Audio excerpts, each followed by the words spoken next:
Eu quero começar esse vídeo com uma pergunta para você. Vamos supor que aconteça um evento, indignante no Brasil, um ato de racismo, e que jogadores de futebol no Brasil se reúnam e decidam que eles não vão jogar futebol enquanto esse tema não for abordado de maneira séria no país. Que é inaceitável que o esporte esteja ocorrendo, que jogos de futebol estejam, sendo transmitidos na televisão, enquanto cidadãos brasileiros negros estão sendo vítima de violência policial, de brutalidade e de execução. Você aí, que acompanha futebol, que torce para o seu time, acharia legítima essa postura dos jogadores de não entrarem no estádio, de não jogarem, de protestarem em defesa da própria classe dessas pessoas? É correto ou não isso? Me diga no comentário aqui embaixo. Você acha que é legítimo que atletas deixem de participar de eventos esportivos como forma de protesto contra o racismo? Porque foi exatamente o que aconteceu ontem nos Estados Unidos com jogadores de basquete da NBA. Começou primeiro com o time Milwaukee Bucks, que é um dos favoritos nessa temporada de basquete nos Estados Unidos, que teria uma partida contra o Orlando Magic na Flórida. E por causa de mais um incidente, de mais uma situação inaceitável, eles decidiram que não bastaria apenas se ajoelhar no estádio, erguer o punho fechado, protestar, expressar, oralmente a sua indignação, mas os jogadores do Milwaukee, eles resolveram não entrar no estádio. No vestiário ainda, eles foram lá e concordaram que já deu, basta. A situação foi o seguinte, vamos explicar o que aconteceu.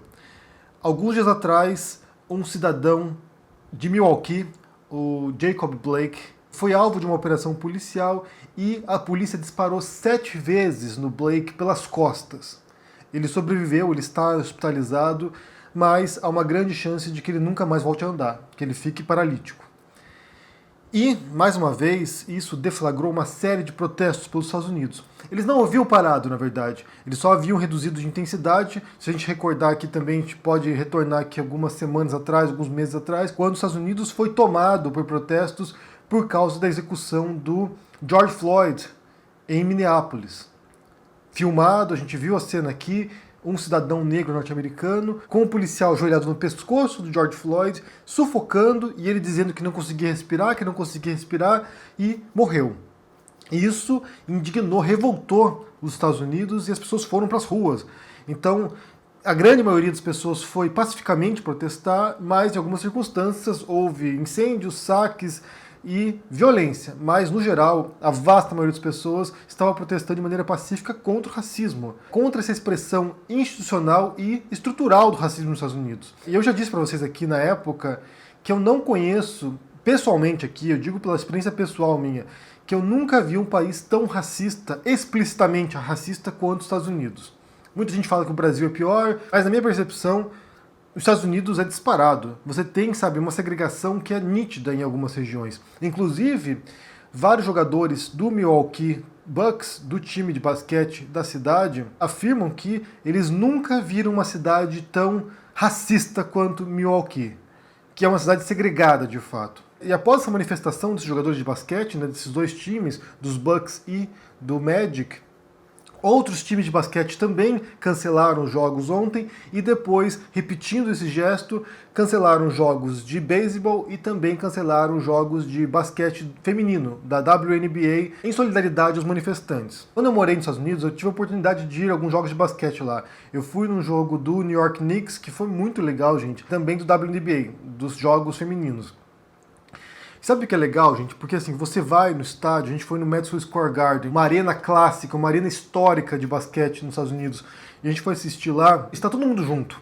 Você tem ricos e pobres juntos no estádio assistindo, porque os ingressos mais baratos custam 5, 10 dólares, não é algo exorbitante. Você tem negros, brancos, todo mundo junto lá, não há divisão de torcida, torcida organizada do time, você tá todo mundo junto lá, quem torce pro Knicks e pro time rival tá junto ali, lado a lado, tudo de boa, famílias juntos, então as pessoas vão lá para se divertir, as pessoas vão lá para torcer pelo time, para rir, se empolgar, é divertido o negócio, é um prazer estar lá, não tem atrito, não tem, tensão, você está lá para se divertir. E é o espírito do esporte, na verdade, né? É o espírito do jogo, de você se entreter de certo modo. Porém, os jogadores, quem joga basquete, quem joga beisebol, os esportistas norte-americanos e brasileiros também, eles não são robôs. Eles não são pessoas descoladas do seu tempo. Eles não são pessoas que estão, sabe, fora da realidade. 80% dos jogadores de basquete nos Estados Unidos são negros. E eles, certamente, a vasta maioria dessas pessoas sofreu, ou ainda sofre, inúmeros atos racistas contra eles. São pessoas que sabem na pele o que é ser vítima da brutalidade policial, da discriminação, do racismo. Então o protesto desses jogadores não tem a ver apenas com o Jacob Blake, não tem apenas a ver com o George Floyd, tem a ver com eles próprios. São pessoas que estão compreendendo o papel que eles desempenham na sociedade. Eles também são reflexos da sociedade. E se eles estão no basquete, possivelmente muitos deles só entraram nesse universo porque são os campos legítimos de atuação dos negros em sociedades racistas. A música e o esporte. Assim como no Brasil. No Brasil você não vai ver, ou raramente vai ver, um negro gerente de uma corporação, de uma multinacional. O espaço permitido para os negros é o espaço da música, do pagode, do funk, do rap, talvez do pop, e o espaço no esporte, no futebol. Nos Estados Unidos também é um dos fatores de ascensão social de negros. É a música e o esporte. Embora lá você tenha ação afirmativa de maneira diferente do Brasil, você tenha uma luta histórica que se dá nos anos 60, isso foi abrindo muitas portas para negros norte-americanos, mas ainda assim é uma sociedade extremamente racista, e eles sabem disso. E uma palavra que eu vi muito, tanto durante as manifestações após a execução de George Floyd, quanto agora após os disparos contra o Jacob Blake, é das pessoas dizendo sobre o The Talk, sobre a conversa. Eu recomendo que você assista um documentário, se não me engano tem na Amazon Prime esse documentário que se chama The Talk, a conversa. Nesse documentário você vê negros e latinos explicando o que é essa conversa, que é quando os pais sentam com os filhos adolescentes, e explicam para eles como eles têm que lidar numa abordagem policial, como eles têm que se comportar para não serem mortos pela polícia. Inclusive eu vi uma cena de um técnico de um time de basquete dizendo isso. Quantos cidadãos brancos norte-americanos precisam fazer o The Talk? Quantos brancos norte-americanos precisam ensinar seus filhos brancos como se comportar diante de uma abordagem policial, para que não morram? Possivelmente pouquíssimos. Pouquíssimos pais brancos fazem isso. E daí, para somar isso, né, para acrescentar isso, a gente teve também uma cena assustadora na terça-feira. Foram convocadas milícias cidadãs para proteger a cidade dos manifestantes. Ou seja, brancos, armados, até os dentes, caminhando pela cidade para proteger o comércio. E aí, como consequência disso, o desdobramento dessa história, homens brancos armados contra negros protestando, levou a mortes. Um adolescente de 17 anos com uma R-15 disparou contra negros manifestantes, matou 2 pessoas e feriu algumas.